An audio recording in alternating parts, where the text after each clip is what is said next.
రాష్ట్ర అధ్యక్షుడు ఎవరైనా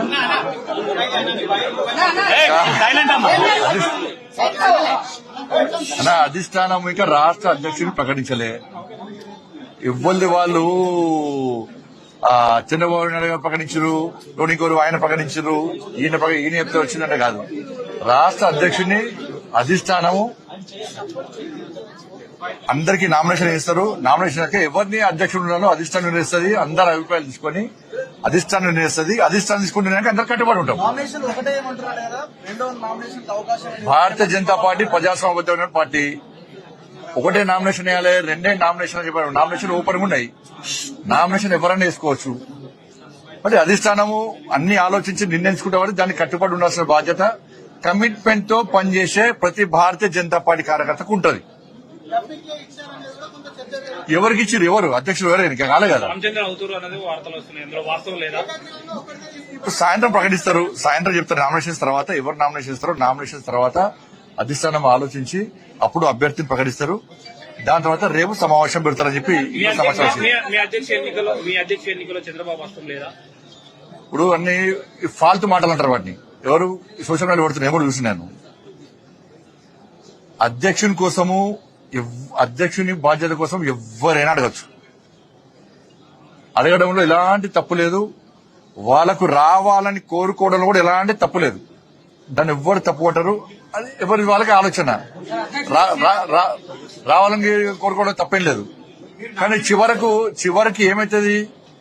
చివరకు అధిష్టానం నిర్ణయించిన వ్యక్తికి, అధిష్టానం ఆలోచించిన వ్యక్తికి, ఎందుకంటే అధిష్టానం అన్ని ఆలోచిస్తుంది దేని ద్వారా పార్టీకి లబ్ధి పొందుతుంది.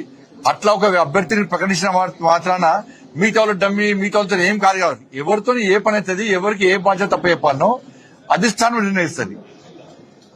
ఈ భారతీయ జనతా పార్టీలో ఈ మధ్య కొత్తగా స్టార్ట్ అయింది. నాకు ఈ మధ్య కొత్తగా స్టార్ట్ అయింది. ఈ సోషల్ మీడియాలో ఉల్టా పోస్ట్ పెట్టి చూడు, లేకుంటే వేరే పార్టీలు చేస్తుంటారు అందరూ. చంద్రబాబు నాయుడు గారు లేకుంటే ఇంకో నాయకుడు చెప్తే అధ్యక్షుని పెట్టేటువంటి పార్టీ భారతీయ జనతా పార్టీ కాదు. భారతీయ జనతా పార్టీ దేశంలో అధికారంలో పార్టీ, అనేక రాష్ట్రాల్లో అధికారంలో పార్టీ, ప్రపంచంలో అత్యధిక సభ్యత్వం ఉన్న పార్టీ భారతీయ జనతా పార్టీ. నమ్మిన సిద్ధాంతం కోసం పనిచేసే కట్టర్ కార్యకర్తల పార్టీ భారతీయ జనతా పార్టీ. కాబట్టి అధిష్టానం అన్ని చూస్తున్నది. ఎవరైతే పార్టీకి వ్యతిరేకంగా వ్యవహరిస్తారో ఎవరైనా ఇప్పుడు పెట్టలే సోషల్ మీడియా ద్వారా గాని ఇతరత్ర వాళ్ళకున్న మీడియా సాధనాల ద్వారా గాని పార్టీకి వ్యతిరేకంగా, పార్టీ అధిష్టానం నిర్ణయించిన అభ్యర్థికి వ్యతిరేకంగా ఎక్కడ ఏం చేసినా కూడా పార్టీ చాలా సీరియస్ గా వ్యవహరిస్తుంది. బండి సంజయ్ ఉంటేనే పార్టీ, బండి సంజయ్ లేకుంటే పార్టీ లేదంటే మూర్ఖత్వం అవుతుంది. ఎవరు లేకుండా పార్టీ నడుస్తుంది. నరేంద్ర మోడీ గారి నాయకత్వంలో, జేపీ నడ్డా గారి యొక్క నేతృత్వంలో పార్టీ తెలంగాణ రాష్ట్రంలో ఎట్టి బస్సులో రాబోయే రోజుల్లో అధికారం రాబోతున్నది. కట్టర్ కార్యకర్తలందరూ కూడా పార్టీ అధిష్టాన నిర్ణయానికి కట్టుబడి ఉంటారు. వీళ్ళు డమ్మి, వాళ్ళు డమ్మి, వీళ్ళు డమ్మి అని చెప్తే ఎవడో పెట్టినంత మాత్రాన ఇవాళ చూస్తున్నాను. ఎవరు బీఆర్ఎస్ వాళ్ళు పెట్టారు. బీసీ అంటే మనకి బీఆర్ఎస్ పార్టీ అని చంద్రశేఖరరావు దిగి బీసీకి ఇవ్వని చెప్పురి. B R S party working president social media పెడుతున్నారు కదా, ట్విట్టర్ పెట్టిస్తున్నారు కదా బీజేపీ బదనం చేయడానికి. మీ పార్టీలో ఎంతమంది బీసీ మంత్రి పదవి ఇచ్చారు? బీసీలు లేకుండా ఇచ్చారు. మీరు దళితులు ముఖ్యమంత్రి చేస్తాను మీ అయ్యా సిగ్గు లేకుండా ముక్కు నరుకుంటా, మూతి నరుకుంటా, తల నరుకుంటా, ఇది నరుకుంటా, కింద మీద నరుకుంటా అన్నాడు. ఏమైంది మరి? దళితులు ముఖ్యమంత్రి ఎందుకు చెప్పరాదు? మీ పార్టీ అధ్యక్షుడు బీసీ ఎందుకు ఇస్తలేరు? మీ అయ్యని చెప్పాను. మేము బాధ్యత అయిపోయినాం. భారతీయ జనతా పార్టీ అధికారంలోకి వస్తే బీసీ ముఖ్యమంత్రి చేస్తామన్నాం. మీ పార్టీని ప్రకటించుకోండి మరి.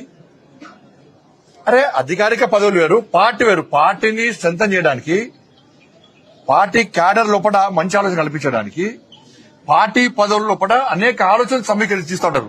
బీసీకి ఇవ్వాలి. బీసీ అంటే నేను బీసీ నాకు ఇవ్వలేదా? లక్ష్మణ్ గారు బీసీ, లక్ష్మణ్ గారికి ఇవ్వలేదా? చలపతిరావు గారు బీసీ, వారికి ఇవ్వలేదా? దత్తాత్రేయ గారు బీసీ, దత్తాత్రేయ గారి అధ్యక్షులు లేరా? బంగారు లక్ష్మణ్ గారు ఎస్సీ వారు లేరా? మరి ఏమైనాయి? మరి బీఆర్ఎస్ లో ఒక్కరిని బీసీ అధ్యక్షులు చేసిరా? మరి చేస్తారా? బీసీ ముఖ్యమంత్రి చేస్తానని ప్రకటిస్తారా మీరు? దళితులు ముఖ్యమంత్రి చేస్తానే మోసం చేసిపోయా 10 సంవత్సరాలు మొత్తం దోసుకొని అలా పైసలు పుట్టుపుట్టు పైసలు సంపాదించారు. కాబట్టి ఇవన్నీ కూడా తప్పు. దయచేసి మీడియా కూడా విజ్ఞప్తి చేస్తున్నా, ఎవరు మాట్లాడినా కూడా దయచేసి సహకరించండి. భారతీయ జనతా పార్టీ క్రమశిక్షణతో పనిచేసే పార్టీ. అటువంటి పార్టీలో ఇలాంటివి రావడం మంచి పద్ధతి కాదు, మంచి పరిణామాలు కావు కూడా. అధిష్టానం చాలా సీరియస్ గా దృష్టి సారించింది.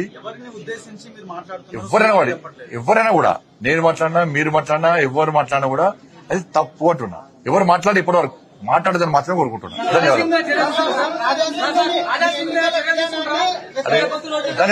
ధన్యవాదాలు.